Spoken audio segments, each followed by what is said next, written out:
అందరికీ నమస్కారం. Welcome to it's UTV. ప్రస్తుతం మనతో పాటున్నారు ప్రముఖ ఆధ్యాత్మికవేత్త, జ్యోతిష్య పండితులు వీరాపురం సుబ్రహ్మణ్య స్వామి గారు. గురువు గారితో మాట్లాడి ఉగాది పంచాంగం ప్రకారం 2026లో శ్రీ పరాభవనామ సంవత్సరంలో 12 రాశుల వారికి కూడా ఏ విధంగా ఉందో గురుగారితో మాట్లాడి తెలుసుకుందాం. నమస్కారం గురుగారు. శుభాశీస్సులండి. గురుగారు, ఈ శ్రీ పరాభవనామ సంవత్సరం 2026 ఉగాది పంచాంగం ప్రకారం కర్కాటక రాశి వారికి ఏ విధంగా ఉండబోతుంది? చాలా మంచి విషయం అడిగారు. అలాగే మనకు 12 రాసులలో శ్రీ శాలివాహన శకం, అలాగే శ్రీ పరాభవనామ సంవత్సరం మనకు భారతీయులకి, హిందువులందరికీ కూడాను చెప్పాలంటే ఈ ఉగాది ప్రారంభం నుంచి ఈ యొక్క 12 రాసుల గాను మనకు కర్కాటక రాశి వారికి ఏ విధంగా ఉండబోతుందో తెలుసుకుందాం. ఇది చాలా ముఖ్యమైనటువంటి పండగ అన్నమాట మన వాళ్ళందరికీ కూడాను. అయితే కర్కాటక రాశి వారికి రూ. 9 అనేది నష్టం కలుగుతూ ఉంది. ఆదాయంలో మనం 2, ఖర్చు 11, ఇది గాకుండా మళ్ళీ రాజ్యపూజ్యము, అవమానము. ఇది చూసుకుంటే రాజ్యపూజ్యమేమో 4, అవమానం వచ్చేటప్పటికి 7. ఇక్కడ ఇది కూడా అవమానం అధికంగా ఉంది. నా 4లో 7 తీసేస్తే 3 అధికంగా ఉన్నాయి. ఏది? అవమానించేవాళ్ళు. కర్కాటక రాశి వారికి గ్రహస్థితుల యొక్క ప్రభావాలు, వాళ్ళ స్థాన చలనాలు, స్థాన చలనం అంటే ప్రస్తుతం ఇప్పుడు ఉగాది నుంచి ఈ పరాభవనామ సంవత్సరం ఉగాది నుంచి కర్కాటక రాశి వాళ్ళకి గురువు 12వ ఇంట వ్యయ స్థానంలో ఉన్నాడు. తదుపరి జన్మస్థానంలోకి వస్తాడు. జన్మస్థానం అంటే కర్కాటక రాశిలోకి మారుతున్నాడు. అయితే ఈ యొక్క గురువు యొక్క ప్రభావం ఇప్పుడు వ్యయ స్థానంలో ఉన్న మిథున రాశిలో, తర్వాత కర్కాటక రాశిలోకి వచ్చిన గురువు యొక్క అనుకూలత అనేది ఉంది.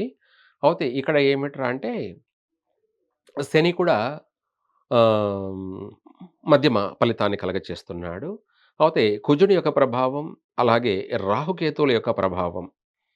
తర్వాత కుజుడు లేదా గురువు కేతువుతో కలిసి సింహరాశిలోకి మారుతూ ఉండడం వల్ల అధికమైనటువంటి ఖర్చు జరిగే అవకాశం ఉంది. హ్మ్. అధికమైన ఖర్చు. ఖర్చు. వీళ్ళు కూడా విలాసవంతమైనటువంటి జీవితానికే అలవాటు పడతారు. హ్మ్. సంపాదన వచ్చేదానికన్నా కూడా ఖర్చు ఎక్కువగా ఖర్చు చేయడం జరుగుతూ ఉంటుంది. ఒక మాట చెప్పాలంటే కర్కాటక రాశి వారు ఈ సంవత్సరం వీళ్ళు కూడా సొంత ఇంటి కల నెరవేరుతుంది. స్వగృహ ప్రాప్తి కలుగుతుంది. దానికోసం అధిక ధనాన్ని ఖర్చు చేస్తారు. ఆ విధంగా అప్పనేది తేలే అవకాశం ఉంది. అంటే అధిక ఖర్చు తేలే అవకాశం ఉంది. తర్వాత దీంతో పాటు కూడా గృహయోగమే కాకుండా వివాహ శుభకార్యాలు కూడా అధికంగా జరుగుతాయి. ఆ మూలకంగా కూడా అధికమైనటువంటి ధనం ఖర్చు చేస్తారు. అటు వివాహ శుభకార్యాలు చేయడమే కాకుండా నగలు, ఆభరణాలు, వస్తువులు కొనడం. వీటితో పాటు వాహనాలు కొనడం. ఇలాంటివన్నీ కూడా ఆహ్, శుభమూలకంగా శుభకార్యాల యొక్క మూలకంగా అధికమైనటువంటి ధనాన్ని ఖర్చు చేయడం జరుగుతుంది. దానికోసం ఎక్కువ శాతం రుణాలు చేయడం, బ్యాంకు రుణాలు పొందడము, ఇటువంటివన్నీ కూడా చేయడం జరుగుతుంది. అందువల్ల సంవత్సరం మొత్తం మీద చూసుకునేటప్పటికి అధికంగా సంపాదించింది మనం రూ. 2 అవుతే ఖర్చు చేసింది రూ. 11. హ్మ్. అందులో మనం రూ. 9 అప్పులో ఉండే అవకాశాలు కనపడుతున్నాయి. అయితే ప్రారంభంలో అయితే బాగానే ఉంటుంది. ఈ ప్రారంభంలో అనుకున్న పని ప్రతిది కూడా నెరవేరుతుంది. ఇల్లు అనుకుంటే ఇల్లవుతుంది. లేదంటే కట్టడాలు ప్రారంభం చేసే అవకాశం ఉంది. రియల్ ఎస్టేట్ వ్యాపారాలు చేసే వాళ్ళకి ఏదైనా ఉన్న పలానా ఆ స్థలాలు అమ్ముడుపోవడము, సొమ్ము చేతికి రావడము, హ్మ్. మళ్ళీ వేరే కొనడము, లేకపోతే అధికంగా ఖర్చు చేయడం గూడా జరుగుతూ ఉంటుంది. ఇటువంటి లావాదేవీలు కూడా బాగానే ఉన్నాయి. విద్యార్థులకు కూడా అనువైన కాలమే. చక్కగా విద్యార్థులు చదివింది గుర్తుపెట్టుకొని, పరీక్షలు రాసి పాసవుతారు. చదువుల ప్రకారంగా గూడా విదేశాలకు తప్పకుండా వెళ్ళే అవకాశం ఉంది. అక్కడ వెళ్లి చదువుకునే అవకాశాలు కూడా ఉన్నాయి. హ్మ్. కర్కాటక రాశి వాళ్ళకి విదేశీయాన యోగం అనేది విశేషంగా నెరవేరే అవకాశమే ఉంది.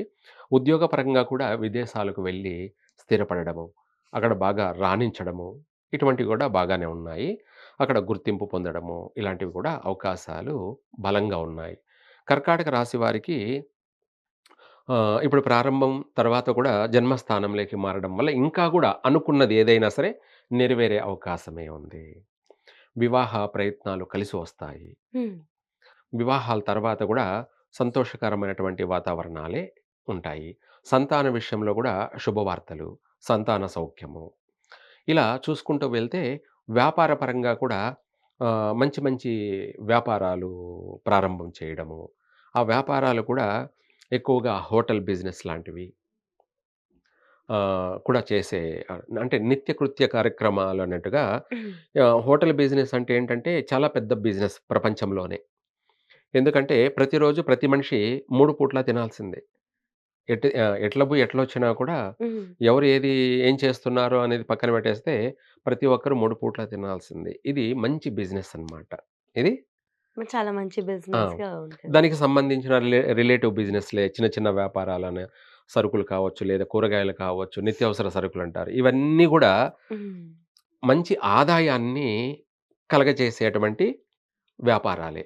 అటువంటి బిజినెస్‌లో బాగా రాణించడం, తెలివిగా వ్యవహరించడం, ఇటువంటివన్నీ గూడా కర్కాటక రాశి వారు బాగా 10 మందిలో గుర్తింపు పొందడం, హ్మ్. మంచి వ్యాపారాలు కొనసాగించడం, ఇలాంటివన్నీ గూడా బాగా కలిసొస్తాయి. అయితే ఎన్ని చేసినా, ఏం చేసినా మనం అన్నీ అనుకుంటాం, అన్నీ చేస్తాము. కానీ గ్రహాలు వాళ్ళ యొక్క స్థానాలను బట్టి, వాళ్ళ స్థాన చలనాలను బట్టి కొద్ది రోజులు బాగుండడము, కొద్ది రోజులు బాగుండకపోవడం. హ్మ్. ఏమిటి దాని ప్రభావం అంటే ఆహ్, అష్టమ స్థానంలో రాహు యొక్క ప్రభావం. హ్మ్. ఇక్కడేమో రెండో ఇంట కేతువు, అష్టమంలో రాహువు, ఆ తర్వాత నవమంలో కుజుడు, శని, అలాగే బుధుడు వీళ్ళంతా కలిసి ఉండడం వల్ల వాళ్ళ ప్రభావం ఏమిటంటే అధికమైనటువంటి ఖర్చులు. అధికమైన ఖర్చులు. ఆ! ఖర్చులు. వీళ్ళకి కూడా వాహన ప్రమాదాలు ఉన్నాయి. అలాగే నష్టాలు ఉన్నాయి. వీటితో పాటు నీటి గండాలు ఏమిటి? నీటి నీటి గండాలు. గండాలు, వాహన ప్రమాదాలు ఇవే కాకుండా ఇంకా ఇతరత్రా సమస్యలు కూడా ఉన్నాయి. అష్టమ స్థానంలో హ్మ్. రాహు దృష్టి ప్రభావం. ఇక్కడేమో రెండో ఇంట సింహరాశిలో కేతు యొక్క ప్రభావం. వాళ్ళ వల్ల అధికమైనటువంటి ప్రమాదాలకు గురయ్యే అవకాశం ఉంది. హ్మ్. కాబట్టి జాగ్రత్తగా వ్యవహరించాలి. జాగ్రత్తగా నడుచుకోవాలి కర్కాటక రాశి వారు. హ్మ్. అలాగే ఇక్కడ ఆదాయ వ్యయమే గాకుండా మనం చూసుకుంటే ఆహ్, రాజ్యపూజ్యము, అవమానం విషయాల్లో కూడా గౌరవం హ్మ్. 4, అవమానం 7. ఇక్కడ ఆహా! 3 అధిక సంఖ్యలో ఉన్నాయి. ఏంటివి? అవమానించేవాళ్ళు. అవమానించారు. కుటుంబ సభ్యులతో కావచ్చు, వృత్తి వ్యాపారాలు చేసే పనులందు కావచ్చు, అన్ని చోట్ల అనేక చోట్ల కూడా అవమానాలు అధికంగా ఎదురయ్యే అవకాశం ఉంది. హ్మ్. అయితే ఎన్ని అవమానాలు వస్తున్నా వాటినన్నిటిని కూడా లెక్క చేయకుండా వీళ్ళు చేయాల్సిన పని వీళ్ళు చేసుకుంటూనే వెళ్తూ ఉంటారు. హ్మ్. కాకపోతే అవి కాస్త మానసికంగా ఇబ్బందులకు గురి చేస్తూ ఉంటాయి. అంతే కదా! ఎవరైనా సరే హ్మ్. ఇప్పుడు మనల్ని పొగిడారనుకోండి, మనం సంతోషపడిపోతాం. హ్మ్. అదే మనల్ని అవమానించారనుకోండి, బాధపడుతూ ఉంటాం. వీటన్నిటిని గూడా వీళ్ళు లెక్క చేయకుండా వీళ్ళు చేయాల్సిన పని చేసుకుంటూ వెళ్తూనే ఉంటారు. హ్మ్. ఎందుకంటే జన్మస్థానంలో గురువు ఉండడం వల్ల ఎన్ని వచ్చినా కూడా అన్నిటిని అధిగమిస్తూ అన్ని పనులను కూడా పూర్తి చేయడం అనేది కొనసాగుతూ ఉంటుంది. అయితే అష్టమ స్థానంలో రాహు యొక్క ప్రభావం, కేతు యొక్క ప్రభావం ద్వితీయ స్థానంలో మాతృమూలకంగా అంటే కుటుంబ సభ్యులు, హ్మ్. తల్లిదండ్రులు కావచ్చు, లేదంటే బంధువులు కావచ్చు, ఎక్కువగా సూతకాలు ఏర్పడే అవకాశం ఉంది. అంటే హ్మ్. ఎక్కువగా సూతకాలు అంటే హ్మ్. చావులు, తద్దినాలు వీటికి ఎక్కువగా అటెండ్ కావడం. హ్మ్. ఇటువంటి సమస్యలు కూడా అధికంగా కనపడుతున్నాయి. కాబట్టి ఓకే. అందుకనేసి ఈ రాశి వాళ్ళు ఆహ్, ఎక్కువ శాతం వీలైనంత వరకు కర్కాటక రాశి వాళ్ళు లక్ష్మీ నరసింహస్వామిని అంటే నరసింహస్వామిని దర్శించడం కానీ, హ్మ్. లేదు అది కాకపోతే ఆహ్, సర్ప సూక్తము, సర్ప శాంతి చేసుకోవడం కానీ, దాంట్లో గూడా మనం ఒక మంత్రం తెలియచేద్దాం. ఎందుకంటే ప్రతిదీ కూడా మనకు పాజిటివ్ కలగాలన్నా ఏదైనా సరే సర్పబాధలు లేకుండా ఉంటే చాలు. అన్నీ బాగున్నట్టే. గ్రహాలన్నీ కూడా అనుకూలమే. అందులో భాగంగా ఓం శంఖపాలాయ విద్మహే మమ జ్ఞానప్రదాతాయ ధీమహి తన్నో హనుమంత్ ప్రచోదయాత్ స్వాహ. ఈ మంత్రాన్ని పఠించడం వల్ల మనకు మంచి తెలివితేటలు, మంచి జ్ఞానం ఇది ఉన్నాదనుకోండి. తెలివితేటలు అంటే ఎందుకు తెలివితేటలన్నానంటే, ఎవరితో ఏం మాట్లాడాలి? హ్మ్. ఎవరితో ఏ విధంగా మాట్లాడాలి? ఎవరితో ఎంతవరకు మాట్లాడాలి? మనం ఏం మాట్లాడితే మన పని అవుతుంది? మనం ఏం మాట్లాడితే రివర్స్ అవుతుంది? అనేది తెలివితో కూడుకున్న పని. అవును. దాన్ని తెలివైన వాడు తప్పించుకు తిరుగువాడు దన్నెడు సుమి అంటారు.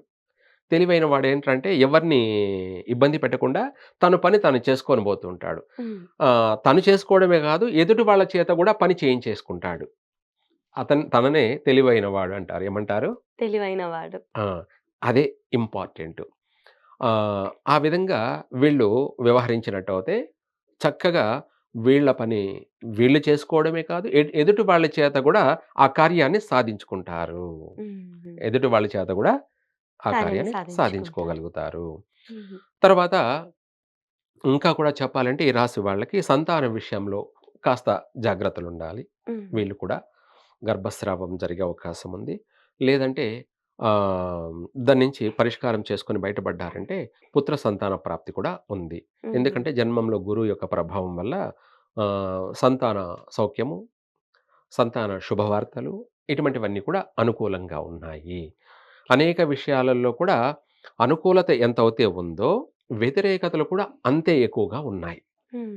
వాటిని తప్పించుకోవడానికే ఇందాక మనం చెప్పినట్టు ఈ మంత్రాన్ని పఠించడం కానీ, అలాగే వీటితో పాటు ఏదైనా మనం ఇందాక హోమం చేయడం కానీ, ఇలాంటివి అయినా సరే చేసినట్టయితే చక్కగా వీళ్ళకు కలిసి వస్తుంది. హ్మ్. నరసింహస్వామిని దర్శించుకోవడం. లేదంటే ఇందాక చెప్పినట్టుగా సర్ప శాంతి, సర్ప సూక్తం, సర్ప హోమము ఇలాంటివి ఏదైనా కూడా హ్మ్. చేసుకున్నా గూడా విశేషంగా కలిసి వస్తుంది. ఎందుకంటే అష్టమంలో ఎనిమిదో ఇంట రాహు ప్రభావం, రెండో ఇంట కేతు యొక్క ప్రభావం తీవ్రమైనటువంటి ప్రమాదాలకి, అలాగే అవమానాలకి, నష్టాలకి గురి చేస్తున్నాయి కాబట్టి హ్మ్. వాటి నుంచి బయటపడడానికి ఎవరు తోచింది వాళ్ళు చేసుకోవడం మంచిది. కలిసి వస్తుంది. హ్మ్. వీళ్ళకి ఆరోగ్యం కూడా అంత బావుంటుందంటారా గురుగారు? ఆరోగ్య విషయాల్లో కూడా పర్వాలేదు కానీ, కొంతవరకు కొన్ని కొన్ని ఆటంకాలు ఉన్నాయి. హుహు. దానికోసమే మనము ఇందాక చెప్పినట్టుగా ఈ మంత్రం పఠించడమా? ఆ! లేకపోతే సర్పశాంతి చేసుకోవడమా? ఇటువంటి వీలైనంత వరకు గుడికి వెళ్లి ఆ! అయినా గూడా ఆ! హ్మ్. చేయడం వల్ల కలిసి వస్తుంది. గురుగారు వీళ్ళకి కలిసొచ్చే రంగు ఏమైనా ఉందా? చాలా మంచి విషయం అడిగారు. కర్కాటక రాశి వాళ్ళకి ఎక్కువగా చెప్పాలంటే తెలుపు వర్ణం బాగా కలిసి వస్తుంది. హ్మ్. తెలుపు వర్ణం లేదంటే బ్లూ వర్ణం. హ్మ్. ఏమిటి? బ్లూ కలర్ ఆ! లేదా వైట్ కలర్.